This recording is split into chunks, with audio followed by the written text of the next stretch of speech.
Good morning and welcome to our coverage of the Israel-Hamas war. I'm Olumide Macaulay. Coming up today, President Joe Biden returns to the United States after a visit to the Middle East, offers Palestinians aid in Tel Aviv. Iran's President Ebrahim Raisi predicts end of Israel following the deadly Gaza hospital explosion. Plus, former U.S. President Donald Trump says he may travel to Israel.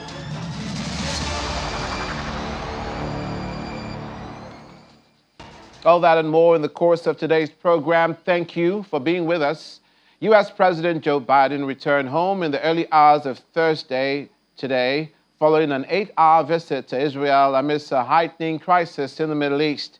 President Biden pledged to help Israel and the Palestinians during the lightning visit on Wednesday, but a deadly hospital blast that he ascribed to an errant rocket fired by Gaza derailed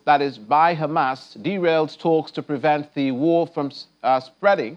He promised more aid to Israel, which is bombarding Gaza, to try to root out Hamas from its enclave.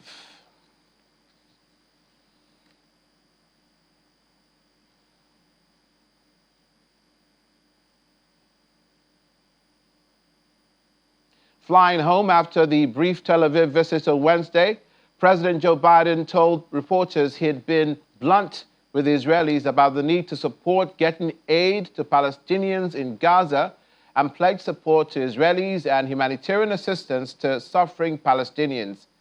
President Biden commended Egyptian President Abdel Fattah el-Sisi for agreeing to open the Rafah border crossing to allow 20 trucks carrying humanitarian aid into Gaza and pledged the U.S. will get people trapped in Gaza out. 20 trucks carrying aid via the Rafah crossing should cross into Gaza in the next few days, hopefully with more to follow. Mechanism that this could happen quickly. And so I've been on the phone for the last, we've been on the ground a while. That's why we haven't taken off. About an hour. With El-Sisi. I don't think I was on that long. It was about probably half an hour. And both my team here was with me, and he agreed that what he would do is open the gate on to do two things. One, let up to 20 trucks through to begin with. Satterfield, my ambassador, is down there in Cairo now. He's going to coordinate this. He has my authority to do what is needed to get it done. They're going to patch the roads. They have to fill in potholes to get these trucks through, and that's going to occur. They expect it will take about 8 hours tomorrow. So there may be nothing rolling through until, what's today? What's the track of days? Thursday? Wednesday? Probably until Friday. And there's the Rockville crossing. For this purpose. Not to allow a lot of people out, but to open it up for this purpose. For humanitarian assistance. For the trucks to be able to get through. And is that 20 just trucks. Up to 20 trucks. This has been a very blunt negotiation I've had. And so we want to get as many of the trucks out as possible. There's, I guess, 150 or something there. Not all of them will go. The first tranche, if there's a second tranche, see how it goes. The commitment is, if in fact they cross the border, the UN is going to be on the other side. But the point being that if Hamas confiscates it or doesn't let it get through, or just confiscates it, then it's going to end, because we're not going to be sending any humanitarian aid to Hamas if they're going to be confiscated. That's the commitment that I've made. And so the bottom line is that El-Sisi deserves some real credit, because he was very accommodating, and quite frankly, as everyone I've spoken to thus far since this trip began. President of the United States, Joe Biden, Iran's President Ibrahim Raisi describes the explosion which occurred at the hospital in Gaza on Tuesday as an Israeli attack, marking the beginning of the end of what he calls the Zionist regime. In his words, the beginning of the end of the Zionist regime.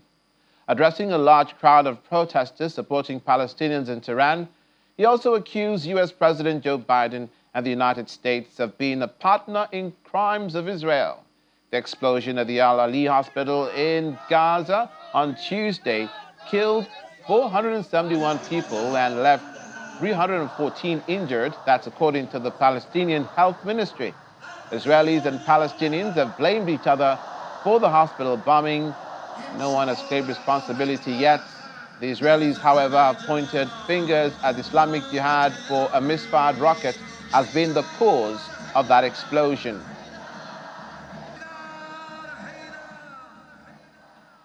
President Joe Biden's show of solidarity with Tel Aviv risks undoing recent gains in U.S.-Arab relations if Palestinian casualties continue to mount. That's according to analysts after President Biden's Middle East trip, which was designed to calm the region, but appeared not to make much headway when the hospital in Gaza was bombed, resulting in hundreds of casualties. Jordan called off the planned summit there with Egypt and the Palestinian Authority after the hospital blast. I was deeply saddened and outraged by the explosion at the hospital. There are a lot of risks. Some of the risks are right now within the war itself, and that concerns, for instance, worrying a little bit probably that as Israel continues its campaign, that it may undermine U.S. interests. Some of those interests, as we've seen over the last several years, has been the attempt to court moderate and Arab regimes and monarchies. And there is the possibility that if the war really widens not only to include Gaza, but maybe the West Bank, that it will not only alienate Arab allies, but could potentially lead to a breaking of relations with Israel, could set back whatever hopes that the U.S. had for a broader regional peace. You know, I don't think that the U.S. is going to get involved militarily, but again, I think the fact that you have the U.S. naval presence now in the Mediterranean, for some analysts, suggests that the U.S. isn't quite certain that Israel's capable of dealing with a two-front war, and that the U.S. needs to stand by to protect it. And if you're going to do that, that always opens up the risk of U.S. involvement militarily in what's taking place. It is worth saying, you know, Biden apparently managed to get the Israelis to allow the Egyptians to allow aid into Gaza during the course of his visit. So I suppose that's a good thing without reservation, but it's not a big thing. You know, I think that people, governments, and political leaders, when they enter wars, they think that they're going to somehow produce a decisive outcome. And if we look at Middle Eastern wars of the last 50 years, that almost never happens. There's a couple of examples a long time ago where there were some decisive outcomes. 1967 is one, but I can't think of many other examples. So typically, it's a kind of a state of mutual exhaustion. Israel, Egypt, and Jordan are three of the largest recipients of American foreign aid in the world. Israel is number one, Egypt is number two, and Jordan is right up there. The militaries of these countries are completely dependent upon aid direct from U.S. taxpayers to purchase the weapons, including the weapons that the Israelis are using against Gaza right now. But they don't accept the assumptions, the guidance, or the prerogative, the priorities of Washington. So, you know, that train seems to be moving in one direction, and it's not a good direction from the perspective of the Biden White House, I would say. Israel will be safe, secure, and Meanwhile, former U.S. President Donald Trump arrived at court on Wednesday for the third week of a civil fraud trial, which is centered on allegations that he inflated his net worth to secure more favorable loan terms. After the lunch break, before entering the courtroom, Trump was asked if he was considering a trip to Israel. He neither affirmed nor denied, or rather declined, but says the attack on Israel will not have happened on his watch. We will be here tomorrow. As you know, they have the big golf tournament at Doral, which I own, and I was going to go to it, but I find this very interesting. And so I may or may not be here, I'm not sure. I probably would like to go to Doral and watch the tournament. It's a tournament, it's the big final tournament of the year. And it would have been nice to have seen it. It'll be on television, we'll see what happens. But this is a disgrace, should have never, ever been allowed to happen. And I'll tell you, another thing that would have never happened is the attack on Israel. If I were president, Israel would not have been attacked. It was viciously attacked. It would not have been attacked. Ukraine would not have been attacked. You take a look at what's going on throughout the world. The world right now is a mess. Former U.S. President Donald J. Trump. For British Palestinian doctor Ghassan Abu Sita, the hospital where he works at in Gaza shakes day and night due to bombings. He was working from an operating room on Tuesday at the Al-Ali Al-Arabi Hospital on the night of the blast. He explains that the operating room ceiling immediately caved in on him and other physicians. 40% of all the cases that I've seen have been children. A lot of them have been like this. They've lost one or two parents. And unfortunately, these kids have a long recovery road. This case today just exemplifies the kind of cases that we've been seeing. This is a young child, 5 years old. Her mother and her sister were killed. She has massive injuries involving her arms, her hand, and her back. These are very contaminated injuries that require repeated surgery, and she's unfortunately going to require repeated reconstructive surgery. At night, there was a missile strike into the hospital, and a massacre ensued. We now know that 500 were killed, and hundreds were wounded.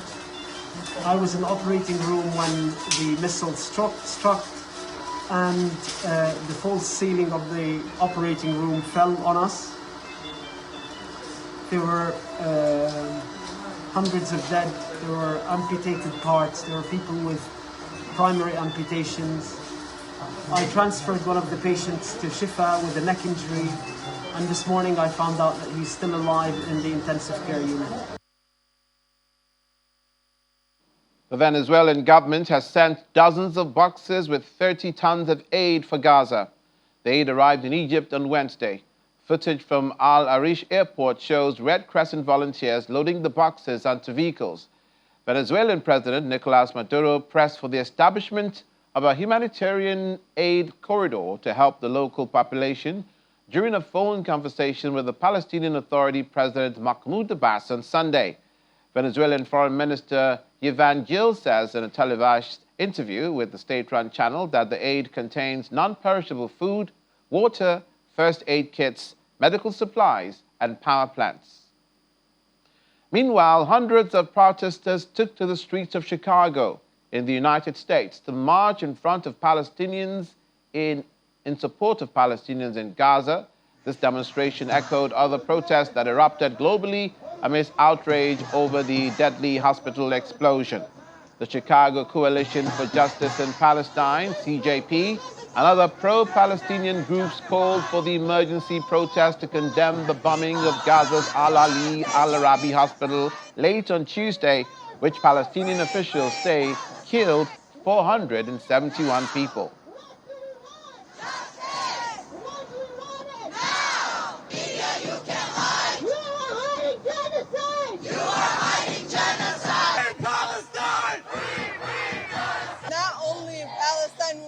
But a situation like this won't happen again. Like, the international laws are being broken, and it's inhumane to be doing this to any person. Like if the sides were switched, I wouldn't support my people if it was switched what was happening. I'm here to stand with my people in Palestine. They're dying back home, and we need to put an end to this genocide. This no longer could happen anymore. We're here to stop the people and make our voices heard. I came here because it's my family that's being affected. I came here because I stand in solidarity with the Palestinian people, the people of Gaza. Meanwhile, hundreds of Jewish peace activists rallied in Washington calling on the Biden administration and Congress to press for a ceasefire. About 200 demonstrators, many from the Jewish group Jewish Voice for Peace, filled the rotunda of the Cannon House office building near the U.S. Capitol, chanting, "The world is watching." They wore black T-shirts emblazoned with the message, "Jews say ceasefire now, and not in our name." The U.S. Capitol Police officers began arresting protesters who refused to comply with orders to disperse. About 500 other protesters blocked off Independence Avenue outside.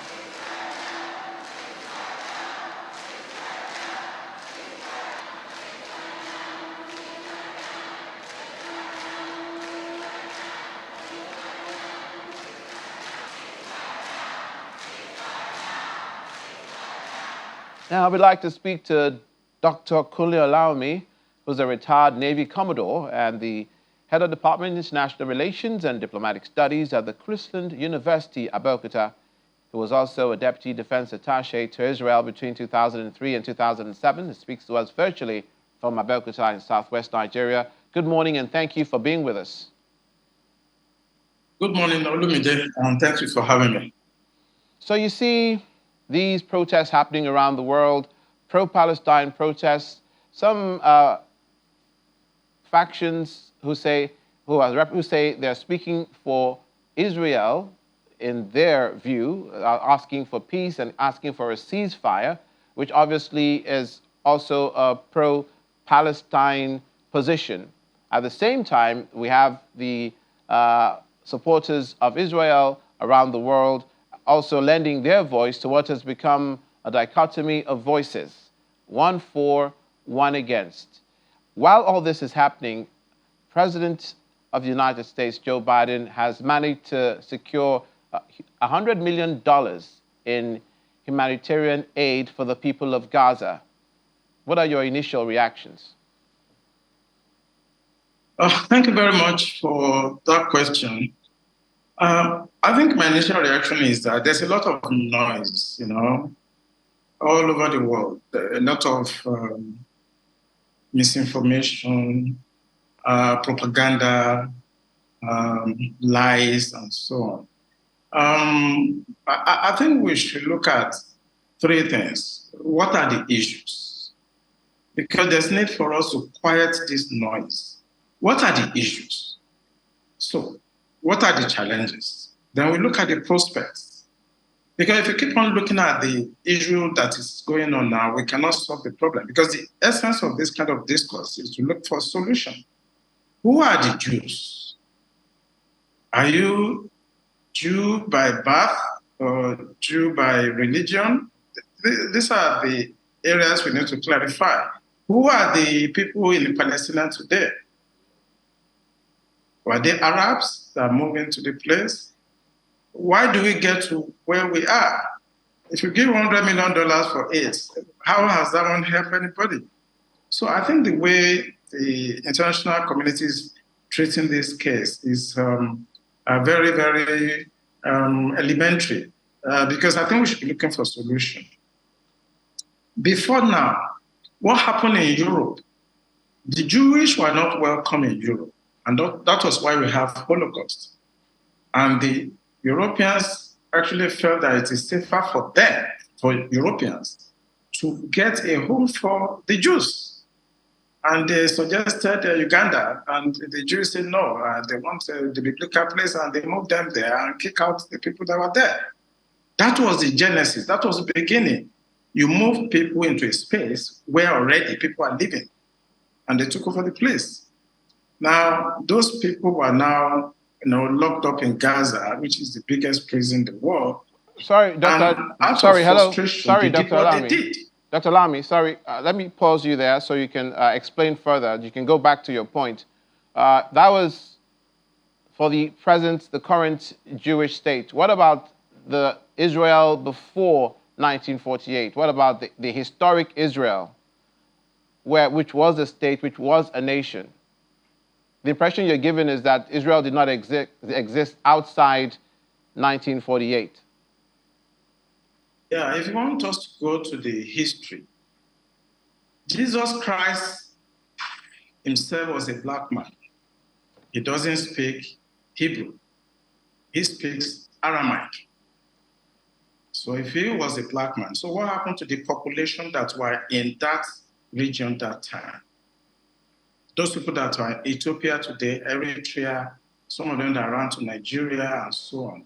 What happened to those populations? Who were they? So I don't want us to go into history because how far can we go? I'm sorry, did you just say that Jesus was a black man? You can investigate that claim.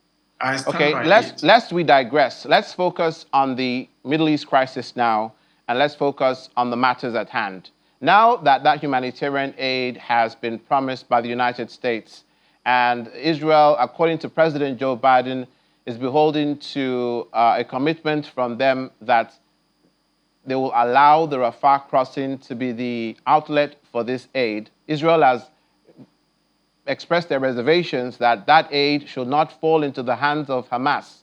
So that's an entirely fuzzy and blurry situation because it's not known exactly how Israel will respond when the aid begins to trickle through that outlet, whether it is going to get to the Gazans who are there in the southern border of Gaza.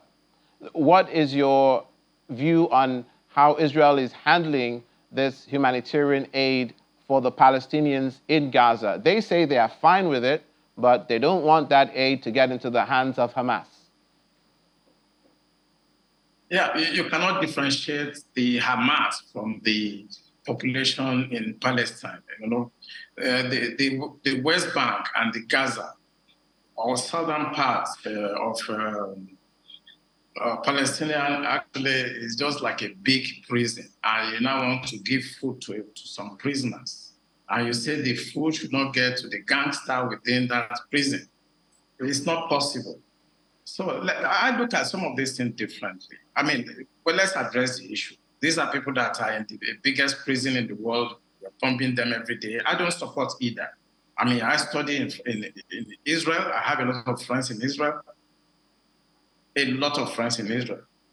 But I'm not supporting either. The issue is that there are people that are locked up in a very big space. Gaza, West Bank. Now you want to give them food, and you are saying that the food should not get to maybe the head of the, when you have a prison, then you have some gangster that, deals with the prison. So what we should be thinking about is the solution, which is bigger than giving them aid. Giving them food in the prison will not solve the problem. Using a lot of military might will not solve the problem. I've not seen where kinetic activities or action, as we are seeing in Gaza, has solved any problem. So I think we should think and start looking at the political aspect. Giving them 100 million and giving them aids and food will not solve the problem. Saying that you shouldn't get to the Hamas, do we have any other leadership in Palestine, in Gaza? The Hamas are the government, just like in Nigeria, you have APC and so on. The Hamas are the government. There's no political freedom there. So I think we should start thinking about two-state solution and try to see how peace can come to Middle East. It's not about food or aid. And Nigeria has been getting food and aid forever. It has not helped us. So don't let us start looking at the issue of aid. Somebody giving 100 million for me, it's an insult. We shouldn't be thinking about, they are not animals. So we shouldn't be looking at them like, criminals inside a prison and we just deal with them as we like. We should start thinking of how can, I studied in Israel, I was an attaché in Israel, and I know Israel is a state that is perpetually under attack by its neighbors. That's how we should look at it. Why should we allow this to be reoccurring? People are dying every day. let's look at the big picture. How can the solution come? Not giving them food or raise. Okay, let's look at Well, I don't think. Obviously, the aid being asked to get to the refugees and the people in Gaza is not because Israel or any country is demeaning of them in regard of their status, but obviously it's because of the humanitarian situation that has arisen because of the Israeli airstrikes. But we're talking about solutions. You mentioned solutions. The United Nations has had a Security Council resolution that would have condemned Hamas invasion of Israel and asked for a pause in the fighting for a ceasefire for humanitarian concerns. This happened, I believe, on Wednesday, and 12 countries voted in favor of that UN resolution, calling for a pause in the fighting, a humanitarian abetted ceasefire, and also condemning Hamas invasion in Israel. 12 voted for, 1 voted against. That's the United Nations. The United Nations the United States, I beg your pardon, vetoed that resolution. The UK and Russia abstained. So we have these countries. Let me just mention Ghana, Japan, Malta, Mozambique, Switzerland, the United Arab Emirates. They all voted in favor for a ceasefire. The United States vetoed it, voted against it, saying that ceasefire did not take into consideration the right of Israel to defend itself in the face of the Hamas aggression. Will that have been a way forward? Definitely no. You see, if you want to look at what the United States are doing, I mean, I've been following Biden's statements and I've been following his trips back and forth. You know, election is coming in the United States very soon. So we have to look at the political aspect, the issue of the Jewish lobbyist group that are in the US, and Biden has to be extremely careful. But answering your question, how can that be the way forward? It's like telling the people in Gaza that they have not been punished enough. You have to be, I mean, the number of deaths is not enough. You should allow the Israelis to take their pounds of flesh before we can start talking about peace or ceasefire or anything. They've not gotten enough. So allow them to revenge as much as possible. That is not the way forward. Because for every person you kill in Gaza, there's a theory. You get 10 more enemies. You kill one person, you get additional 10 terrorists in the process. So we should not be looking at how many people have died on this side, and it's not proportionate, so we should allow them to kill more. That's not the way to go. And I think Biden must be very, very careful so that he doesn't overdo it because of the coming election. Recall also that Iranian question is there. I don't know whether we need to get to that point because I don't see why Biden should authorize 2 huge aircraft carriers to that area. Are they going to fight in Gaza? So why are those aircraft carriers there?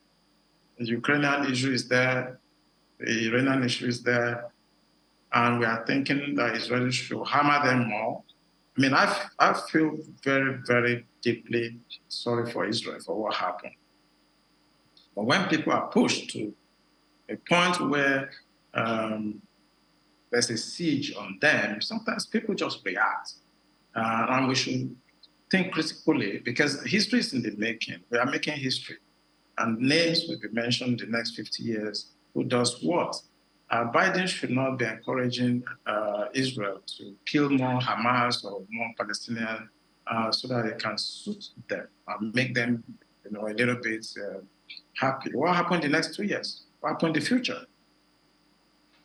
In your answer, are you taking into account the invasion of the sovereign nation of Israel by Hamas and the killing of their citizens and their soldiers and the kidnapping of, at this count, we understand 199 people are in captivity of Hamas, including little children, including elderly women and elderly men and teenagers and young people.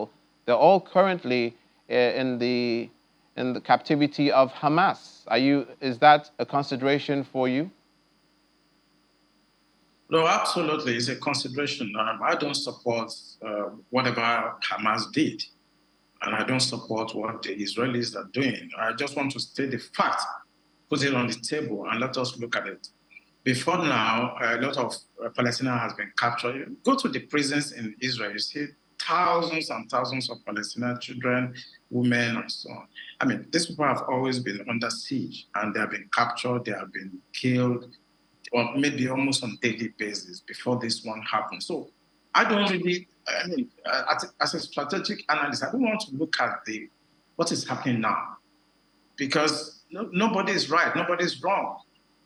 If you want to go into history, as you mentioned the last time, I will say that none of them even have the right to that space. None of them. People were there before. Just like Crimea, we were discussing Ukraine, Russia.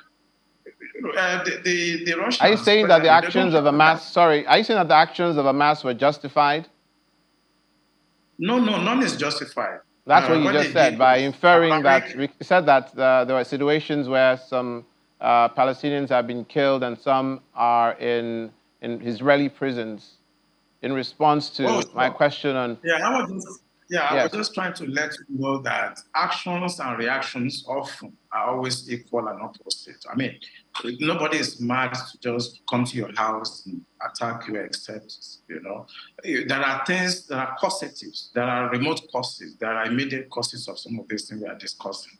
And I want us to maybe elevate the discussion beyond tit and tat. I hit you, you hit me. That's a little bit something that we cannot exhaust today. If we continue, we can't exhaust that. Who is wrong? Who is right? I think we should elevate it to the... Okay, yeah, so in elevating it, how do you appease the Israelis who are afraid that Hamas, who have been designated a terrorist organization by many nations, are living on their borders and they've kidnapped their people at the moment? How does the United Nations appease Israel at this time? The Palestinian position is understood, but how do you appease the Israelis who are afraid that if, for instance, let's have a hypothetical situation where Israel says, okay, we forgive you for everything that you have done in the October 7 invasion. Will they ever trust that Hamas will not do it again? Yeah, I think to appease Israel is not by allowing them to kill more people. That's one I'm sure of that. It's not by allowing them to kill more people so that they can even out, Appeasing the Israel is a perspective. Appeasing even the people that live under siege for so many years is another perspective. Depends on where you're looking at it from. Some people will argue with you that the people that were actually wrong are the Palestinians who they claim were the original owner of that place. So I don't want us to really look at appeasement or no appeasement. Let's look at the policy, the strategy to ensure that there's peace in Israel. Two-state solution. Obama said this, nobody wants it. And there are reasons why they don't want peace in that region. That's a very powerful region with a lot of wealth. And if you don't manage them very well, they're going to expand. And they've conquered Europe several times, the Byzantine Empire, the Mongolian Empire, the Persian, they've conquered Europe several times. So there are strategic reasons why that place should remain under perpetual conflict. But don't let us go there. To answer your question, to appease Israel, there are immediate appeasement, just like they are giving them $100 million to go and feed the people that are in Gaza. No, they're not giving them $100 million. They're giving the $100 million is for aid for the Palestinians. It's not going to Israel. It's for the Palestinians in Gaza. No, it's for the Palestinians. I said for the Palestinians. I said just as they are doing that, yeah, they can also give maybe $100 billion to Israel to rebuild and to mend whatever damages has been done. and to ensure that Hamas does not exist as a government. How do you do that? It's like Boko Haram in Nigeria. They want to have their own space in Maiduguri, in Niger, and they want to be... So what they need to do is to ensure that there is democracy. After this, there's democracy in the Palestinian land. Thank you. There should be credible election, and the Hamas should never be allowed to aspire for any position. Thank you, And Dr. by so Allow me. doing, Palestinian people, I think they will be better off than what they are having now. We thank you for your opinions on the program this morning. I will leave it there. Dr. Kunle Olawumi, retired Navy Commodore and HOD International Relations and Diplomatic Studies, Chrisland University. Thank you for being with us. Thank you for having me. Still ahead, U.S.-UK defense ministers discuss asset deployment to avoid escalation in Middle East. Please stay with us.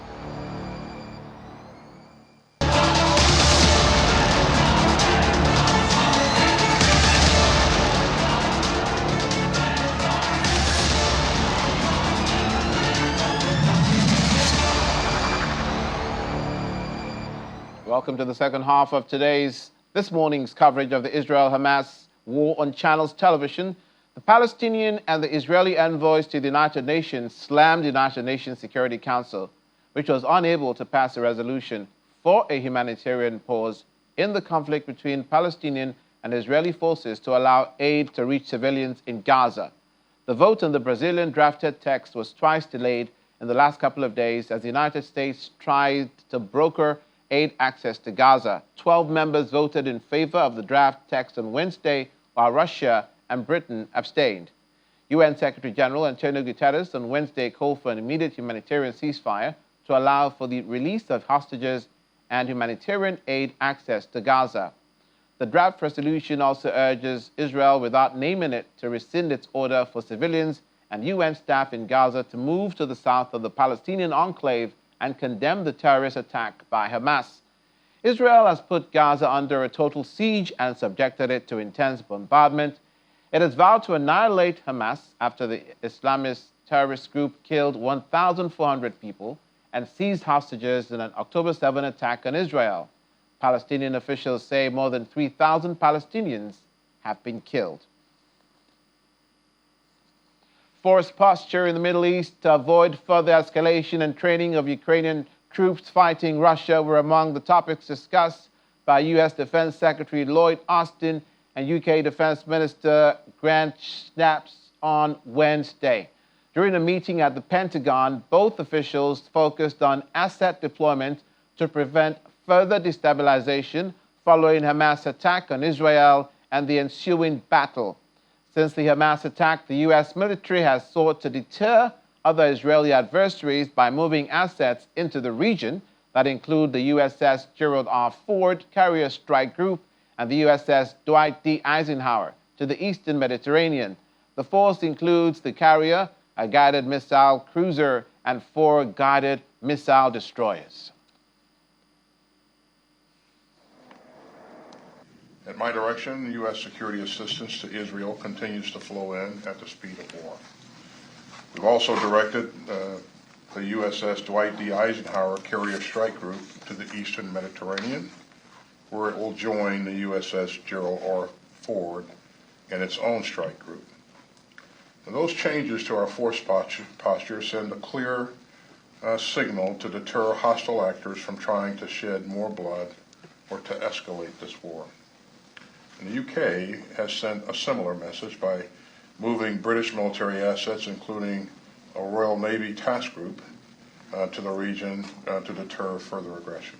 And we've seen the barbaric acts of Hamas assassinated a week ago, not militants, but pure and simple terrorists who hate freedom, hate everything that we stand for, do not want to see not only Israel, but even Jews live on the surface of the earth. They hate our way of life, and we stand together as nations who are prepared to put our money where our mouth is and send assets to the region. And of course, you'll absolutely leading the way with your strike carrier group, and we've sent the Royal Navy group, as you mentioned. Demonstrators took to the streets in Athens to show support for both Israelis and Palestinians. Some gathered outside the Israeli embassy waving flags and holding pictures of alleged victims from Hamas attacks.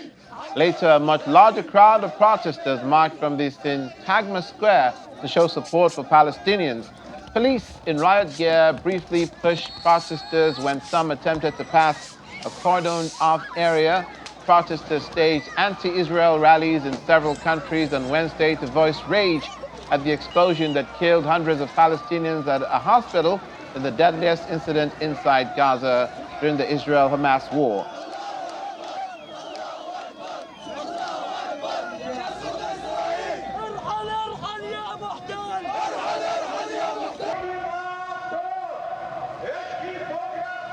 We are here to demonstrate in support for the Palestinian people. We condemn the strike of Israel against the Palestinian people, and we are here in solidarity with the struggle of the Palestinian people for a free and independent Palestinian state. Family of a friend of mine, they are kidnapped and they are now in Gaza. They are both American citizens. This is Jonathan. Jonathan is a family. He was murdered in the party in Leim. He was found dead 3 days ago. We now bring in experts on international relations theory, live to Lagos State University, that is, and a founding member of the AFRPN, that's the Association of Foreign Relations Professionals of Nigeria, Dr. Dakwa Thomas, who is speaking to us from Lagos State University. Thank you for joining us. Good morning. Yeah, good morning. How are you? I'm very well. You just saw these protests in Athens. There have been protests in South Africa, protests in Amsterdam, protests in Lebanon. The American embassy in Lebanon was subject to attack. Right now, there's a travel advisory to Britons from their foreign office that they shouldn't travel to Lebanon, and if they are in Lebanon, they should stay put. Protests all over the Americas, in the United States. What is your impression of how this issue is polarizing people? Well, it's expected, especially when it borders on religion, and that's the contradiction in the system. That's the contradiction in international politics, because once humanity is being compartmentalized, then you have a problem. If you are protesting the killing of people in Palestine or Gaza, and then you fail to protest the killing in Israel, then that means there is a division already. And it can only happen when you have religion, when religion is being introduced into issues that are political.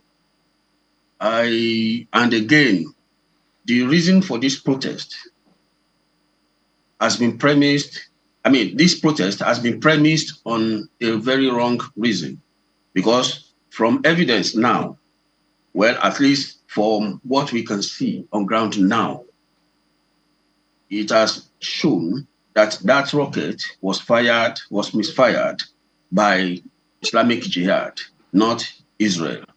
At least with the videos and the recordings and everything that Israel has presented, I want to believe that it's credible. Not credible in the sense that at least they have evidence. They have physical and practical and empirical evidence to show that they did not fire that missile. Whether the world will believe them or not is a different thing. But as a social scientist, I normally take evidence as fact, not just speculation.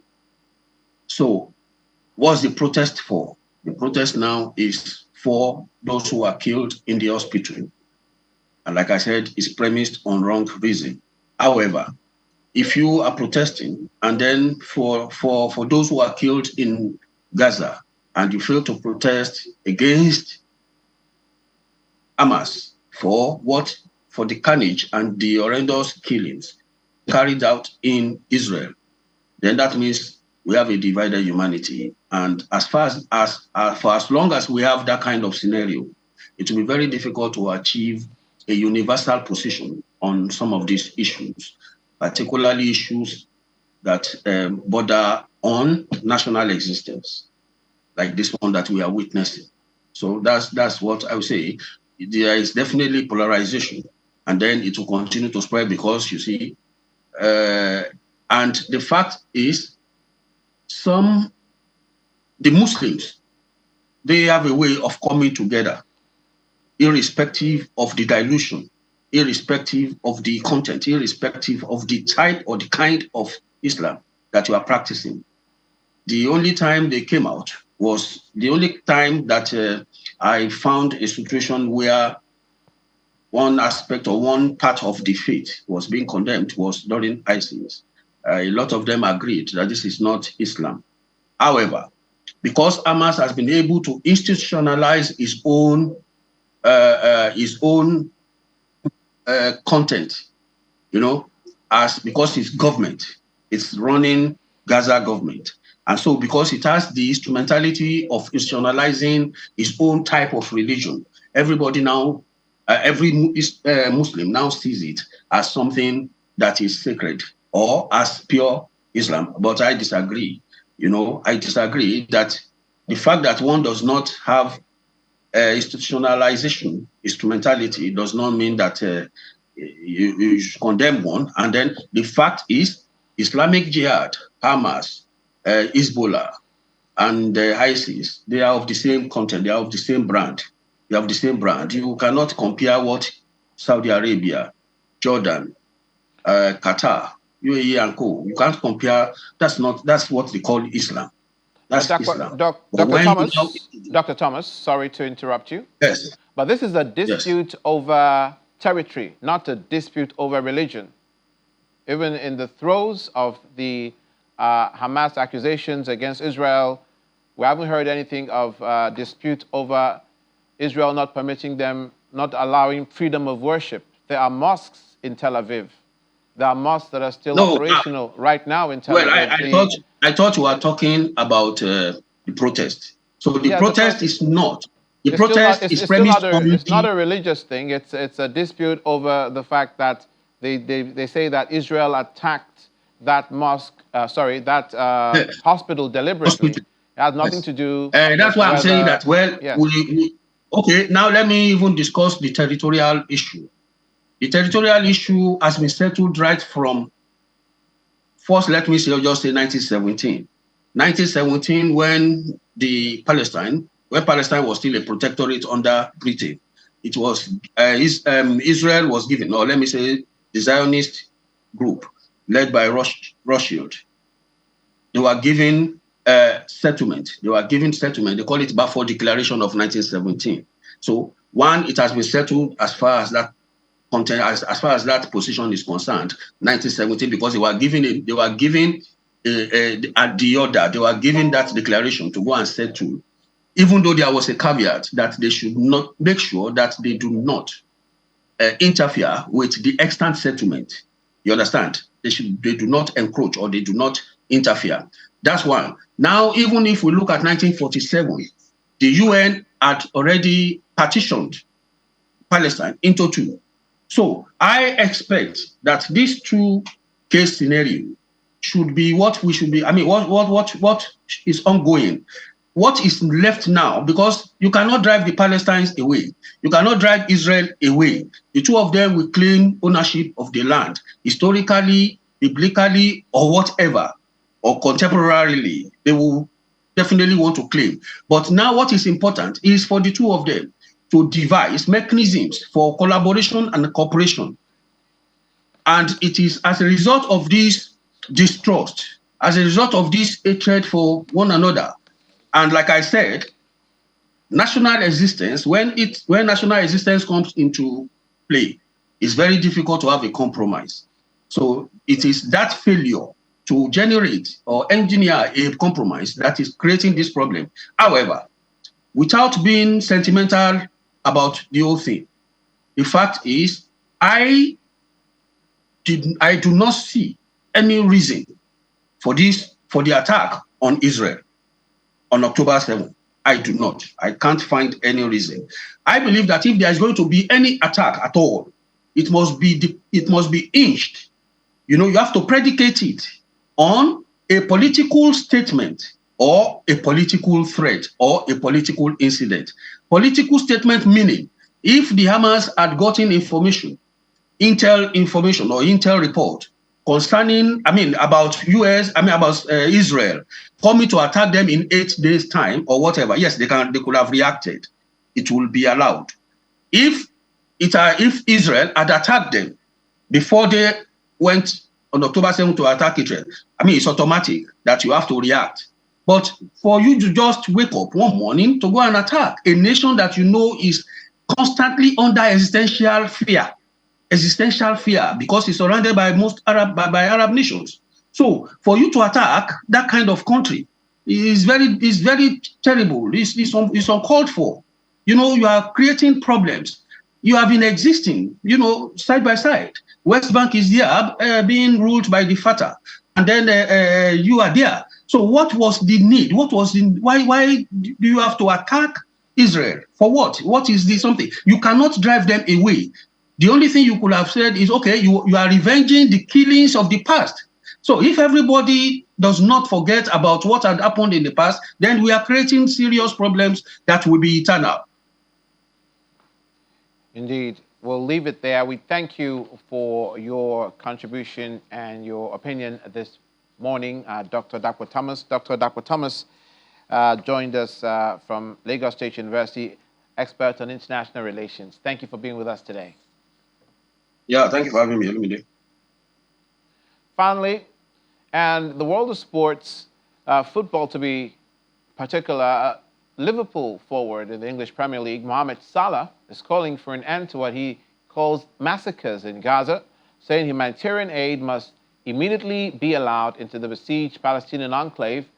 Mohamed Salah released the video message on his social media accounts, making it his first comments on the ongoing Israel-Hamas conflict after coming under fire on first criticism in his native Egypt for staying silent on the issue for over a week. It's not always easy to speak in time like this. There has been too much violence and too much heartbreaking brutality. The escalations in the recent weeks is unbearable to witness. All lives are sacred and must be protected. The massacres need to stop. Families are being torn apart. What's clear now is that humanitarian aid to Gaza must be allowed immediately. The people there are in terrible conditions. The scenes at the hospital last night were horrifying. The people of Gaza need food, water, and medical supplies urgently. I'm calling in the world leaders to come together to prevent the further slaughter of innocent souls. Humanity must prevail. And that's how we leave it for this morning's coverage of Israel-Hamas war. I'm Olumide Macaulay. Thank you for watching. Please stay with Channels Television for all the news at all times.